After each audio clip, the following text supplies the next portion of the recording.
Hello students, कैसे हैं आप लोग। आई होप कि आप बहुत अच्छे होंगे। और आज हम पढ़ लेते हैं बीएससी 5th सेमेस्टर केमिस्ट्री का एक most important topic, face transfer catalysed क्या होता है और टर्नओवर नंबर क्या होता है। आज सब कुछ इस लेक्चर में कवर करने वाले हैं। एक मोस्ट इंपॉर्टेंट टॉपिक है तो छोड़ना बिल्कुल नहीं है। और पेपरों का टाइम अब ज्यादा बचा नहीं है, इसलिए ऐसे ऐसे मोस्ट इंपॉर्टेंट टॉपिक पढ़ो जो हर साल पेपर में आते हैं। उसमें से एक टॉपिक ये भी है जो हर साल पेपर में आता है। यूनिट सेकंड है कैटेलाइसिस, और पेपर सेकंड का आपको नाम एक जमाने से याद है, rearrangement and chemistry of group elements. चलिए फिर मैं स्टार्ट करवा देता हूं, face transfer catalysed. Okay sir, डाल दो बेटे हेडिंग हिंदी में। Okay face, okay sir. Transfer, sir नाम तो बहुत शानदार है, क्या सर इसका काम भी शानदार है? अबे आगा, ये लिख के ले लो, phase transfer catalysed. Okay sir, catalysed. अच्छा बेटा, कैटेलाइज्ड की परिभाषा मुझे एक लाइन में सुनाओ, क्या होगी? तो कैटेलाइज्ड ऐसे पदार्थ होते हैं जो अभिक्रिया का वेग बढ़ा भी सकते हैं और घटा भी सकते हैं, लेकिन दूसरे स्वयं अभिक्रिया में भाग नहीं लेते हैं। लेक्चर देख लियो, ठीक है, प्लेलिस्ट में जाके। मोस्ट इंपॉर्टेंट टॉपिक है यार, वो भी छोड़ना मत कुछ भी, ठीक है। तो फेस ट्रांसफर कैटेलाइज्ड, तो यार कुछ यानी कि कुछ चीज़ों की परिभाषा उनके शब्दों से ही समझ में आ जाती है कि यार फेस ट्रांसफर कैटेलाइज्ड। तो तुम्हारे दिमाग में एक डेफिनेशन घूम रही होगी, हाँ यार फेस ट्रांसफर मतलब ऐसा कैटेलाइज्ड होगा जो रिएक्टेंट यानी कि अभिकारक की एक फेस को दूसरे फेस में कन्वर्ट कर देगा। कुछ ऐसा आपके माइंड में आ रहा है? अबे यार ये ध्यान देना, ये वर्ड जो होते हैं ना, ये वाले वर्ड, इनसे ही उनकी डेफिनेशन काफी निकल के आ जाती है, क्योंकि शॉर्ट क्वेश्चन पूछेगा, लॉन्ग क्वेश्चन तो होने वाला है नहीं ये वाला। तो फेस ट्रांसफर कैटेलाइज्ड यानी कि जब कोई कैटेलाइज्ड यानी कि जब कोई उत्प्रेरक किसी अभिकारक को एक माध्यम से दूसरे माध्यम में ट्रांसफर करता है। ना समझ में आया? जब कोई उत्प्रेरक किसी अभिकारक को एक माध्यम से दूसरे माध्यम में ट्रांसफर करता है तो उसे फेस ट्रांसफर कैटेलाइज्ड कहते हैं। यार उत्प्रेरक है भैया, लिख दे रहा हूं परिभाषा, यानी कि जब कोई उत्प्रेरक, लाइन पे फोकस करना है बेटे, जब कोई उत्प्रेरक यानी कि जब कोई कैटेलाइज्ड किसी अभिकारक को यानी कि रिएक्टेंट को, ठीक है, किसी अभिकारक को। ओके सर, जब कोई उत्प्रेरक या कोई कैटेलाइज्ड किसी अभिकारक को एक माध्यम से ठीक है, एक माध्यम से किसी अभिकारक को एक माध्यम से दूसरे माध्यम में, ठीक है बेटा, ये दूसरे माध्यम में ट्रांसफर करता है, ठीक है, एक माध्यम से दूसरे माध्यम में क्या करता है? ट्रांसफर करता है, ठीक है, ट्रांसफर करता है। ओके सर, ओके करता है, तो उसे हम क्या बोलते हैं? तो उसे हम कहते हैं फेस, ठीक है, ट्रांसफर। Okay sir, okay. अरे भैया कैटेलाइज्ड कहते हैं। ओके सर, ओके, कैटेलाइज्ड कहते हैं। लो सर, मैंने इसकी परिभाषा लिखवा दी। क्या ये परिभाषा आपको याद नहीं होगी? अबे जिंदगी में कभी नहीं बोलोगे। जब कोई उत्प्रेरक किसी अभिकारक को एक माध्यम से दूसरे माध्यम में स्थानांतरित करता है तो उसे फेस ट्रांसफर कैटेलाइज्ड कहते हैं। ओके सर, ओके समझ गया सर, समझ में आ गया। एक चीज और है, नेक्स्ट पॉइंट में अगर लिखोगे आप, तो पहले माध्यम में अभिकारक कोई क्रिया नहीं करता। ये लाइन पे ध्यान देना यार, दो माध्यम है ना, तो पहले माध्यम में अभिकारक कोई क्रिया नहीं करता। अबे यार अगर अभिकारक पहले माध्यम में क्रिया करने लगा तो फेस ट्रांसफर कैटेलाइज्ड उसको दूसरे माध्यम में कैसे ट्रांसफर करेगा? वो तो रिएक्टेंट में, वो तो प्रोडक्ट में चेंज हो जाएगा। बात सही है नहीं है? तो भैया पहले माध्यम में अभिकारक कोई क्रिया नहीं करता, ये सोचने वाली बात है यार। पहले माध्यम में अभिकारक हमारा रिएक्टेंट कोई क्रिया नहीं करता, ये 0 बटा सन्नाटा होता है। अच्छा, मैं कभी कभी इंसान भी ऐसा हो जाता है यार, इतना बेबस हो जाता है कि चाहते हुए भी कुछ नहीं कर सकता। आप ना मानो, देख लेना आपकी लाइफ में कुछ कंडीशन ऐसी आ जाएगी कि आप चाहते हुए भी कुछ नहीं कर सकते। आपके हाथ खुले हैं लेकिन बंधे हुए होंगे, समझ लो। तो पहले माध्यम में अभिकारक कोई क्रिया नहीं करता है, ठीक है। अरे सर ठीक है, तो ये फेस ट्रांसफर कैटेलाइज्ड काम करेगा अपना, वरना काम नहीं करने वाला है ये, ठीक है। लेकिन क्या होगा कि दूसरे माध्यम में ये छोड़ेगा नहीं। दूसरे माध्यम में अभिकारक छोड़ेगा नहीं, बोला भैया मैं दूसरे माध्यम में आ गया, मेरे पास कोई कैटेलाइस्ट काम नहीं करेगा, मैं रिएक्शन कर सकता हूँ। ठीक है, तो दूसरे माध्यम में, ठीक है, दूसरे माध्यम में अभिकारक क्या करता है बेटा, क्रिया करता है। दूसरे माध्यम में अभिकारक आसानी से क्रिया कर लेता है। ठीक है, आसानी से क्रिया करता है, क्रिया करता है। अबे मेरी बात समझ में आ रही है नहीं आ रही आप लोगों के, या ऐसी बस ऊपर ही ऊपर दिमाग से जा रही है? अबे इजी टॉपिक है, सिंपल सा टॉपिक है, मैं समझ सकता हूँ आप क्या समझ सकते हो, और मैं ये भी समझ सकता हूँ कि आपकी सोच क्या है इस टाइम।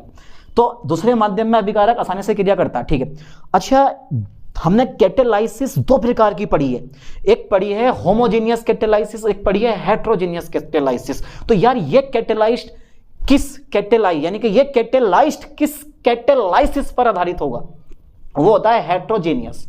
यानी कि वास्तव में जो आपका फेस ट्रांसफर कैटेलाइस्ट होता है ये एक हेट्रोजेनियस कैटेलाइस्ट का एक रूप होता है। ठीक है, यानी कि यह, ठीक है, यह hetero, okay sir, okay, heterogeneous, spelling याद कर लेना बेटा, ये हेट्रोजीनियस कैटेलाइस्ट, ठीक है, कैटेलाइस्ट का एक रूप होता है, एक रूप होता है, एक रूप होता है।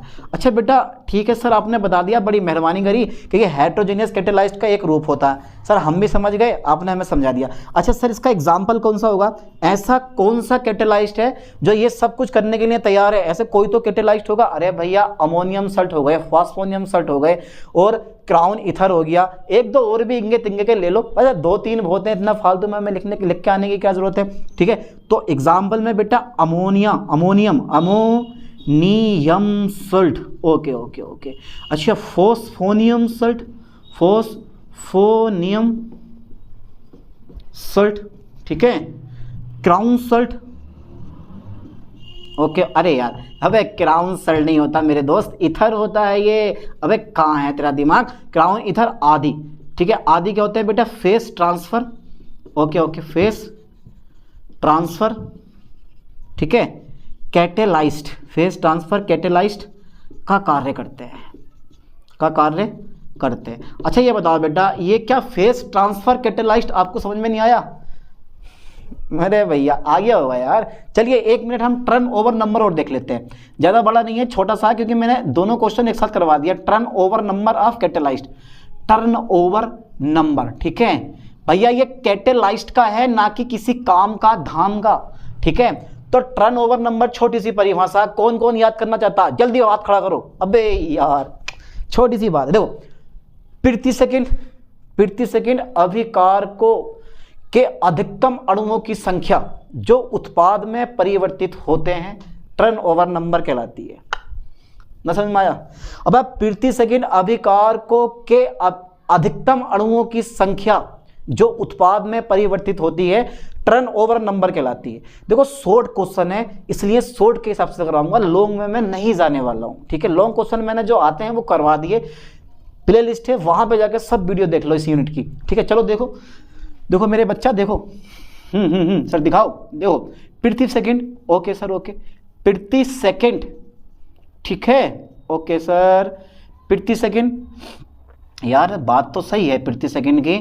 प्रति सेकंड अभिकारक, ओके ओके, अभिकारकों के अधिकतम अणुओं की संख्या, अधिकतम अणुओं की संख्या, अधिकतम अणुओं की संख्या, ठीक है, ओके। प्रति सेकंड अभिकारकों के अधिकतम अणुओं की संख्या, ठीक है, जो उत्पाद में क्या होती है बेटा, परिवर्तित होती है, जो उत्पाद में परिवर्तित होती है, ओके, उत्पाद में परिवर्तित होती है, क्या कहलाता है हमारा, परिवर्तित होती है।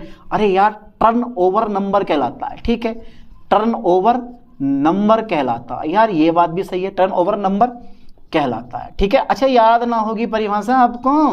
अरे यार हो जाएगी, TON से शो करते हैं इसको, शॉर्ट में TON। देखो फालतू में लिखवाने वाला हूँ नहीं, अपने काम के बाद लिखवा के मैं चला जाऊंगा, बात खत्म हो जाएगी, ठीक है। तो प्रति सेकंड अभिकारकों के अधिकतम अणुओं की संख्या, ठीक है, लाइन पे ध्यान देना, प्रति सेकंड अभिकारकों के अधिकतम अणुओं की संख्या जो उत्पाद में परिवर्तित होती है टर्नओवर नंबर कहलाता है। अच्छा, इसका कोई फॉर्मूला आता है? भाई एक छोटा नन्ना मुन्ना बच्चों वाला फॉर्मूला आता है। अच्छा, आपने माइकलिस मेंटन इक्वेशन पढ़ी है? ना पढ़ी है, डिस्क्रिप्शन में वीडियो का लिंक डाल दूंगा, वहां जाकर देख सकते हो। वेरी इंपॉर्टेंट इक्वेशन आती है पेपर में भैया, ठीक है, उसी से रिलेटेड है ये टर्नओवर नंबर, लेकिन वो इक्वेशन मैंने पहले करवा दिए, ठीक है, तो इसलिए वो देख लेना लेक्चर को, उसके बाद में ये वाला लेक्चर कवर कर लेना, है ना। तो टर्नओवर नंबर जो का जो फॉर्मूला होता है एक, ये हमसे कहता है कि के कैटेलाइज्ड, ठीक है, ओके, वी मैक्सिमम, अरे यार ये तो वेलोसिटी हो गई, यानी कि मैक्सिमम वेलोसिटी ऑफ रिएक्शन, और ई टोटल ई टी, ओ भैया ई टोटल ई टी, ठीक है, ये ध्यान देना। चलिए, ये आपने सर फॉर्मूला लिखवा दिया टर्नओवर नंबर निकालने का सर, लेकिन इसका कोई क्वेश्चन तो करवा दो। अगर सर सेकंड बुक में क्वेश्चन फंस गया तो हम कैसे करेंगे? उसके पास ही मेरे पास इलाज है, टेंशन मत लो, हो जाएगा सब, ठीक है। देखो, वेयर जहां के टी क्या है बेटा? ये है turnover number of catalysed, short में लिख दूंगा खाली turn, TON, turn over number, TON भी आप लिख सकते हो इस चीज को, टर्न ओवर नंबर, ठीक है। अच्छा, V मैक्सिमम क्या है? ये बेटा ये है मैक्सिमम वेलोसिटी, मैक्सिमम स्पीड बोल दो या वेलोसिटी बोल दो, कोई दिक्कत नहीं है, वेलोसिटी ऑफ, ठीक है, रिएक्शन, ओके सर, ओके, और आपकी इच्छा सर आंखों पर। और ET जो है वो है टोटल एंजाइम, यानी कि कंसंट्रेशन ऑफ टोटल एंजाइम। जो ET की वैल्यू होती है ना यहाँ पर, E टोटल की, वो E + ES, ठीक है, ये होती है ET बराबर E + ES। Michaelis Menten equation में ये सब कुछ बता दिया है मैंने, वहां जाकर देख लेना। तो रिएक्शन तो ET क्या है मेरे पास? Concentration, concentration